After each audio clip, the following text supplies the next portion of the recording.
ప్రభు పట్టబడ్డాడు, ఆయనకే సిలువ అప్పగిస్తున్నాడు, ఆయనే కొట్టాలని కొడుతున్నాడు, నన్నైతే చితక బాధేస్తారు.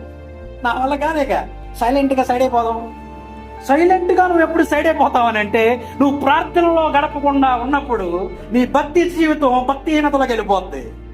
నువ్వు దేవుని కోసం నిలబడే వ్యక్తిగా ఉండవు. కాబట్టి ఆయన వచ్చి 3 సార్లు చెప్పాడు, అరే బాబు నాయన మీరు శోధనలో ప్రవేశించకుండా ఉన్నట్లు మెలకువగా ఉండి ప్రార్థించండి.